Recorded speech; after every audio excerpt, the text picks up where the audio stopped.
하나님 말씀 로마서 7장 1절부터 12절까지 말씀 제가 홀수절 여러분들 짝수절 교독하시겠습니다. 형제자매 여러분, 나는 율법을 아는 사람들에게 말을 합니다. 율법은 사람이 살아있는 동안에만 그 사람을 지배한다는 것을 알지 못합니까? 결혼한 여자는 그 남편이 살아있는 동안에는 법으로 남편에게 매여 있으나 남편이 죽으면 남편의 법에서 풀려납니다. 그러므로 남편이 살아있는 동안에 그 여자가 다른 남자에게로 가면 그 여자는 간음한 여자라는 말을 듣게 됩니다. 그러나 남편이 죽으면 그 법에서 해방되는 것이므로 다른 남자에게로 갈지라도 간음한 여자가 되지 않습니다.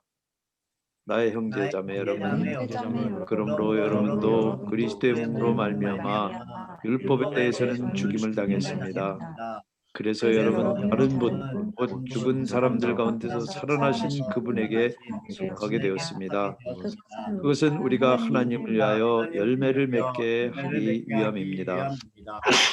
우리가 이전에 육신을 따라 살 때는 율법으로 말미암아 일어나는 죄의 욕정이 우리 몸의 지체 안에서 작용해서 죽음에 이르는 열매를 맺었습니다. 그러나 지금은 우리를 올감했던 것에 대하여 죽어서 율법에서 풀려났습니다. 그래서 우리는 문자의 얽매인 낡은 정신으로 하나님을 섬기지 않고 성령이 주시는 새 정신으로 하나님을 섬깁니다. 그러면 우리가 무엇이라고 말을 하겠습니까? 율법이 죄입니까? 그럴 수 없습니다. 그러나 율법에 비춰보지 않았다면 나는 죄가 무엇인지 알지 못하였을 것입니다. 율법에 탐내지 말아라 하지 않았다면 나는 탐심이 무엇인지를 알지 못하였을 것입니다. 그러나 죄는 이 계명을 통하여 틈을 타서 내 속에서 온갖 탐욕을 일으켰습니다. 율법이 없으면 죄는 죽은 것입니다. 전에는 율법이 없어서 내가 살아 있었는데 계명이 들어오니까 죄는 살아나고 나는 죽었습니다. 그래서 나는 생명으로 인도해야 할 그 계명이 도리어 나를 죽음으로 인도한다는 것이 드러났습니다. 죄가 그 계명을 통하여서 틈을 타서 나를 속이고 또 그 계명이 나를 죽였습니다. 그러므로 율법은 거룩하며 계명도 거룩하고 의롭고 선한 것입니다. 아멘. 성령 하나님, 이 시간 주님의 음성을 듣기를 사모합니다. 우리 사랑하는 주의 백성들 각 사람 심령 가운데 찾아와서 위로가 필요한 그 성도의 그 품에 주님께서 함께 주님의 임재를 더해 주시고 또 높아 있는 우리들의 심령들은 주님 앞에 겸손하게 낮춰 주셔서 주님의 그 온전하신 말씀이 우리를 다듬어 가시며 마치 그 토기장의 손에 들린 진흙처럼 우리의 성품이, 우리의 성정이, 우리의 삶이 다듬어지고 성화되는 시간 되도록 주장해 주시옵소서. 예수님 이름으로 기도합니다. 아멘. 결혼은 인간이 타락하기 전에 하나님께서 내신 제도입니다. 그리스도와 교회 관계를 남편과 아내의 관계다 비유할 만큼 결혼에는 깊은 의미가 있습니다. 인격이 성숙하고 성화되는 것처럼 결혼 관계도 성숙하고 성화될 수 있습니다. 물론 같이 산다고 자동적으로 그렇게 성숙하거나 성화되지는 않습니다. 사랑을 바탕으로 서로 깊이 신뢰하고 존중하지 않으면 관계가 성숙되거나 성화되는 대신에 적과 동침하게 됩니다.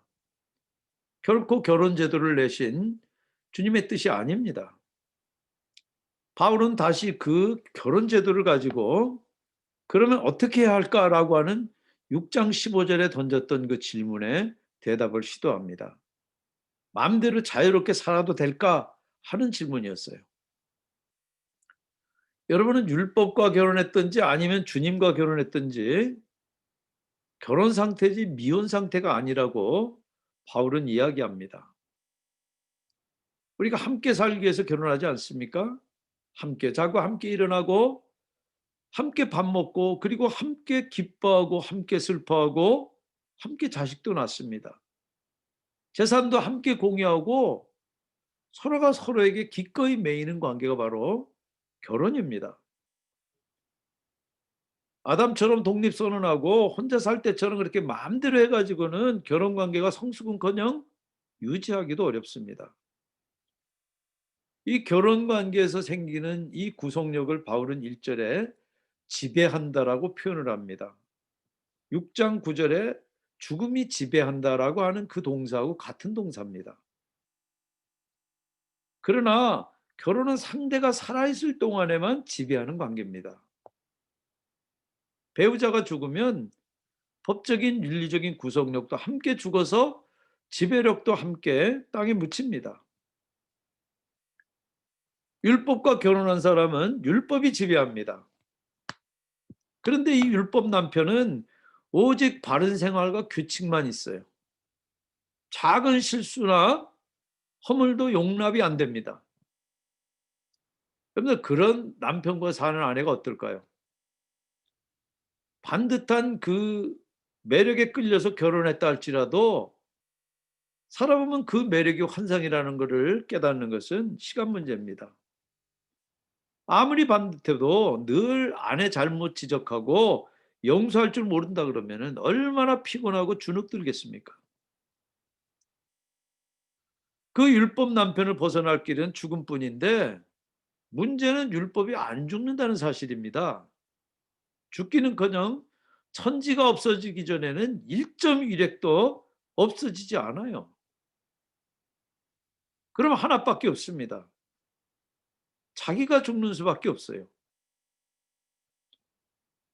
바울이 4절에 그러므로 여러분도 그리스도의 몸으로 말미암아 율법에 대해서는 죽임을 당했습니다. 십자가에서 주님이 죽으셨을 때 여러분도 함께 죽어서 율법 남편과 결혼 관계는 끝장이 난 거예요. 그래서 율법의 모든 저주와 정죄로부터 벗어났어요. 갈라디아서 3장 13절도 그리스도께서 우리를 위하여 저주를 받은 사람이 되심으로 우리를 율법의 저주에서 속량해 주셨습니다. 율법 남편은 멀쩡히 살아 있습니다. 그러나 여러분이 십자가에 이미 죽었기 때문에 더 이상 관계가 없어요. 그리고 부활한 주님과 연합한 새로운 피조물로 여러분들은 주님과 결혼해서 함께 살고 있는 거예요. 이제 여러분들의 남편은 주님이세요. 그런데 행복한 결혼 생활을 원하면은 분명히 해야 될 게 있습니다. 이전 관계를 깨끗이 정리해야 돼요. 갈라디아서 5장 24절에 그리스도 예수께 속한 사람은 정욕과 욕망과 함께 자기의 육체를 십자가에 못 박았습니다. 죽지 않으면은 육체 유혹을 벗어날 길이 없습니다. 영국의 왕위 서열 1위인 찰스 황세자가 온 세계 남성들의 부러움 가운데서 젊고 아름다운 다이애나 비와 결혼했습니다. 그런데 이미 남의 아내가 돼버린 카밀라와 관계를 정리하지 못합니다. 그래서 불륜을 저지르다가 결국 불행하게 이혼을 당합니다. 물론 다이아나는 죽고 지금 카밀라하고 살고 있습니다. 예수님은 율법 남편과는 근본적으로 다릅니다. 아직 죄인이던 여러분을 그 죄인을 위해서 십자가에서 대신 죽기까지 사랑하셨어요.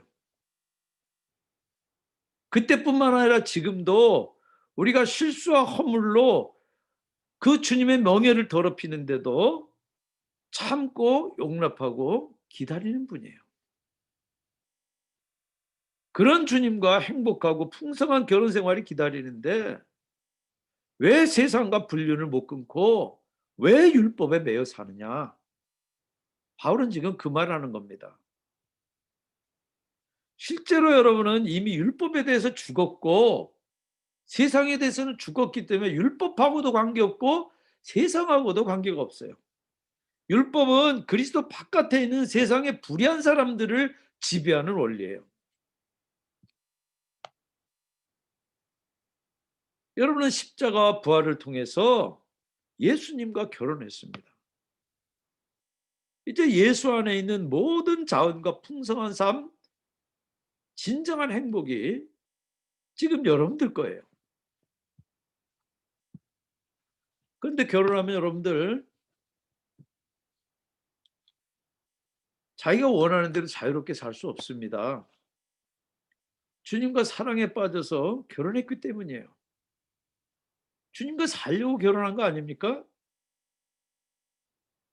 결혼하면은 미혼 때 누리던 자유나 독립을 상당 부분 포기해야 됩니다. 미혼 때는 일방적으로 자기 혼자 결정할 수 있었던 것도 결혼하면 못 해요. 결혼이 지배하는 부분이 있기 때문에 그렇습니다. 반면에 미혼 때는 경험할 수 없는 사랑과 친밀감, 그리고 포용과 안정감을 얻을 수 있습니다. 그런 사랑과 친밀감 덕분에 자유를 잃는 게 부담이 아니라 기쁨이 되는 거예요. 행복한 결혼 관계에서는 사랑하는 이 반려자의 바램과 갈망에 따라서 영향을 받고 바뀌기도 하는 겁니다. 상대에게 기쁨을 주는 것이 자기 기쁨이 되기 때문에 그러는 거예요.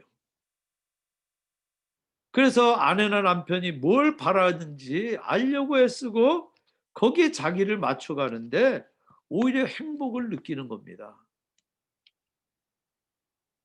여러분들 5절 율법과 살 때는 육신에 따라 죄의 정욕에 이끌려 살다가 결국 사망의 열매를 맺는 비극적인 결혼이었어요.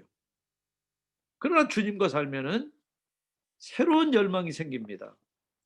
6절에 그러나 지금은 이중으로 강조하고 있어요. 그런 비극적인 결혼 관계가 끝났어요. 그런 비극적인 결혼 관계 대신에 은혜로 사는 행복한 사람이에요.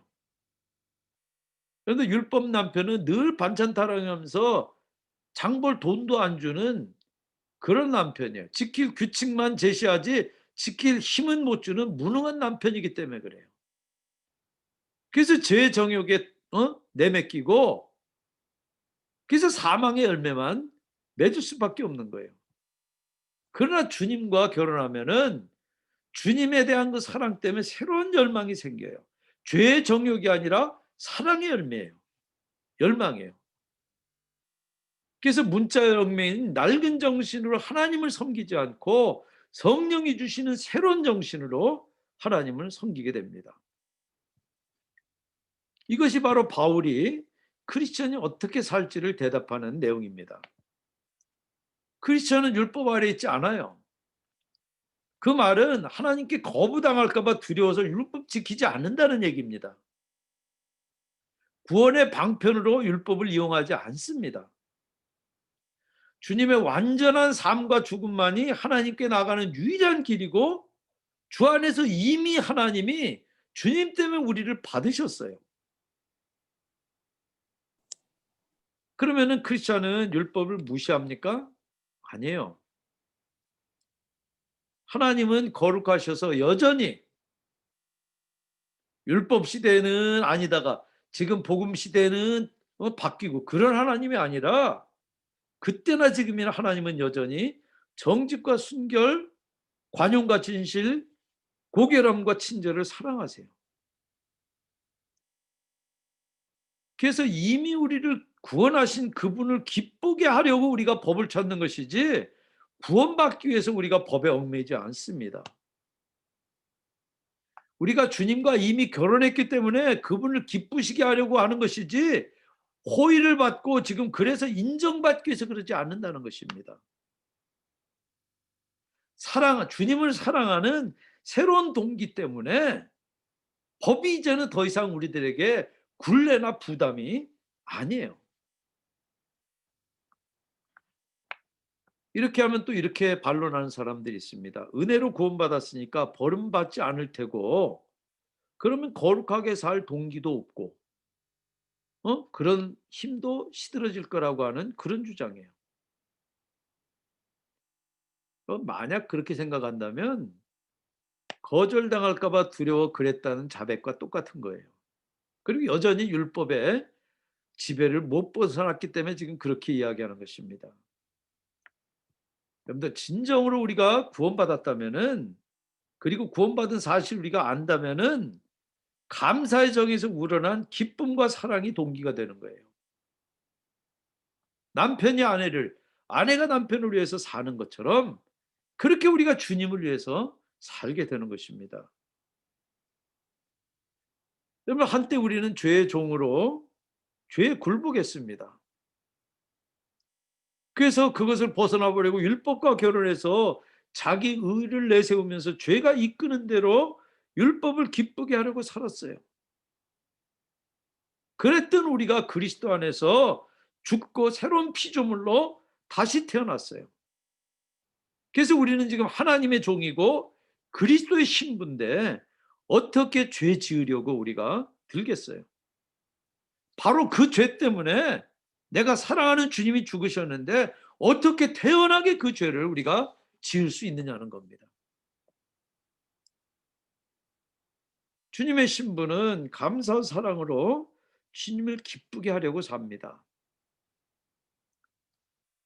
그런데 삶이라는 게 그렇습니다. 함께 살다 보면은 생생함이 지루함으로, 그리고 사랑이 의무로 변질되기 쉽습니다. 정말 처음에는 사랑스러워서 그랬는데 나중에는 의무로 그렇게 되기 쉬워요. 우리가 찰스 왕세자처럼 그렇게 불륜 저지르지 않더라도 함께하는 기쁨과 오늘이라고 하는 이 복된 시간을 당연히 여기기 쉽다는 것입니다. 코로나 사태로 우리가 현장 예배와 일상을 뺏겨버린 그 상실과 불편도 있지만 저는 감사한 것도 있습니다. 작은 아들이 우리 집에 와서 함께 지금 지냅니다. 자녀들이 정상에서 떠난 집을 빈 둥지라고 이야기합니다. empty nest라고 이야기합니다. 빈 둥지에 다 큰 새가 돌아온 것처럼 감사하면서 또 떠날 아들과 함께 참 기쁜 그런 시간들을 보냅니다. 인생은 다음을 향해서 늘 떠나는 정거장처럼 살기가 쉬워요. 그러면 정말 나중에 빈 둥지만 남습니다. 여러분, 금으로 만들어도 빈 둥지는 빈 둥지일 뿐입니다. 여러분들, 우리가 주님과 함께 사는 이유를 천국 가는 정거장처럼 여기기가 쉽습니다. 그러면 지금 여기서 우리가 주님과 함께 누리도록 허락된 그 기쁨과 행복은 놓쳐버리고 주님의 사랑을 수단으로 대하기 쉬워요. 그러면 사랑이 의무로 변질돼 버립니다. 주님은 바로 여러분들과 함께하기를 원하시지 여러분을 준비시켜서 떠나보내는 정거장이 아니에요. 주님이 바로 종착지입니다. 주님이 목적이고 주님이 바로 우리가 사랑할 대상이에요. 여러분, 묵은 포도주 맛들듯이 주님과 함께한 그 성공과 성장뿐 아니라 설령 실패와 퇴보라도 주님과 함께 하기 때문에 버릴 것이 하나도 없는 너무나도 고귀하고 아름다운 인생을 지금 여기서 저 여러분들이 살고 있는 것입니다. 그런데 주님을 사랑하는 법은 구체적으로 제시되거나 나열될 수 없습니다. 너무 독창적이고 개별적이라서 결코 벤치마킹할 수가 없어요. 주님과 함께 사는 사람은 바로 그런 열망이 있어요. 그래서 찬송을 아무리 불러도 모자라고, 사랑하고 또 사랑해도 모자라고, 드리고 또 드려도 한없이 모자란 거예요. 그런 주님을 향한 사랑의 열망이 일기 시작하면 어떻게 하면 주님이 기뻐하실까? 전혀 다른 나에게 집중했던 그 집중이 주님을 향하게 되는 것입니다. 그래서 율법 아래서는 그렇게 내가 맺어보려고 애를 써도 맺을 수 없던 그 열매가 복음 안에서 맺히는 겁니다. 거룩한 열매, 선한 열매, 의로운 열매, 아름다운 열매, 성화의 열매가 맺히는 거예요. 여러분들 산상순 마태복음 7장에 이야기한 좋은 열매가 바로 사랑이 맺는 열매를 가리킵니다. 전에는 죽음에 이르는 열매를 맺었어요. 그러나 이제는 성령의 열매를 맺기 시작합니다.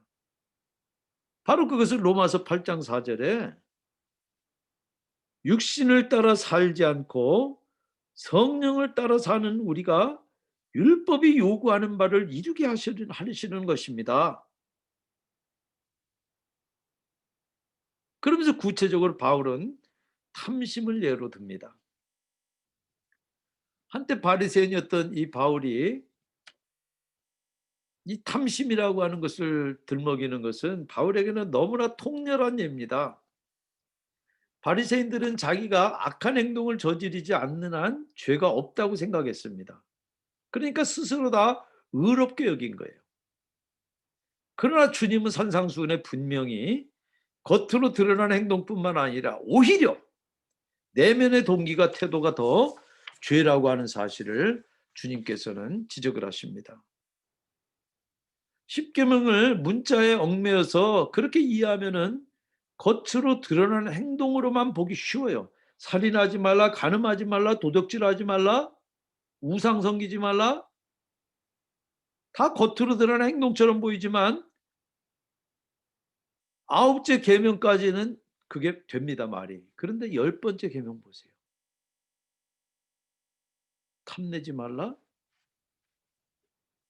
탐낸다는 거는 내적인 태도와 동기를 가리키는 얘기예요. 그런데 탐심은 주님이 주신 것에 대해서 불만족하는 마음입니다. 그래서 시기하고 질투하고 불평하고 투덜대는 그런 내적인 외적인 상태를 가리켜요. 회심 전에 바울은 결코 죄를 내적인 갈망으로 이해한 적이 없습니다.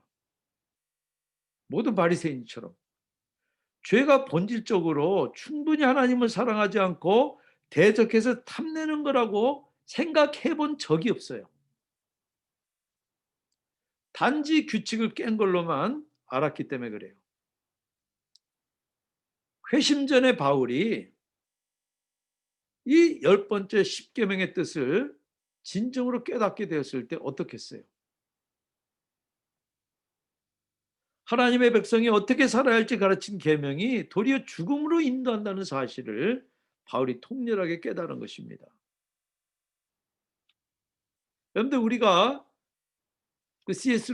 루이스가 재밌는 그 예화를 들었습니다. 초등학교 수업 시간에 막 떠들고 장난하면은 선생님이 벌을 주는데 너 이 녀석 네 마음에 보니까 A자 그 아주 나쁜 A자가 써 있는데 너 저쪽에 서 있어. 그래서 네 A자 지워주면 다시 돌아와서 앉아. 근데 애들이 돌아와 앉지를 못합니다. 아무리 지우려고 해도 지우지를 않거든요. 여러분들 우리가 율법이 있어서 죄를 밝히면은 그것이 우리들로 하여금 이게 금해졌으니까 거기서부터 우리를 멀어지는 게 아니라 금했기 때문에 그것을 더 탐내게 만들고 더 탐내게 하고 탐심을 품도록 계속 자극하는 역할을 한다는 것입니다.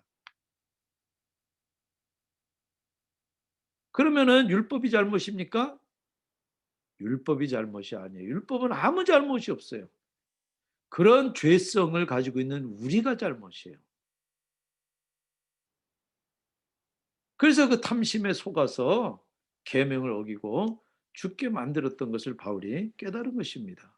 율법이 문제가 아니라 정반대로 죄인이었던 자기 자신이 문제였던 것을 깨달은 것입니다.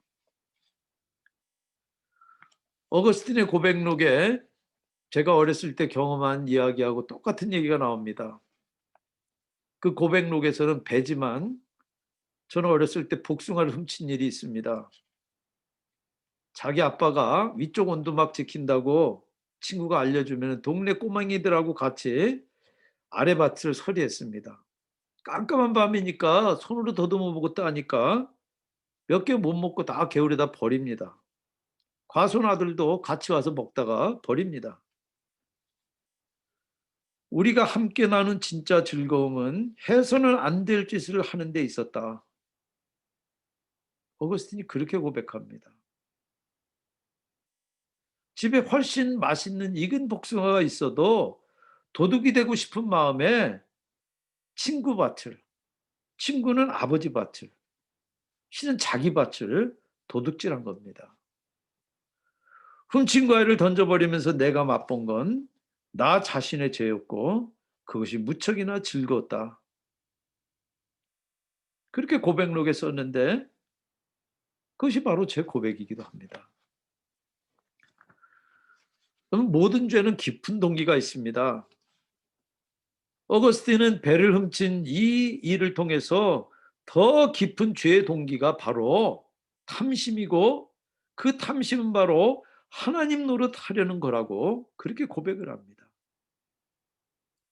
선악을 알게 하는 나무의 열매를 따먹은 첫사람처럼 하나님이 주신 것에 반기를 들고 하나님이 지으신 그 에덴 동산을 거기에 지금 왕처럼 다스려 주셨는데도 내가 그까지 것 차지할 것이 아니라 내가 하나님이 되면 되겠다, 되고 싶다라고 하는 그런 태도예요.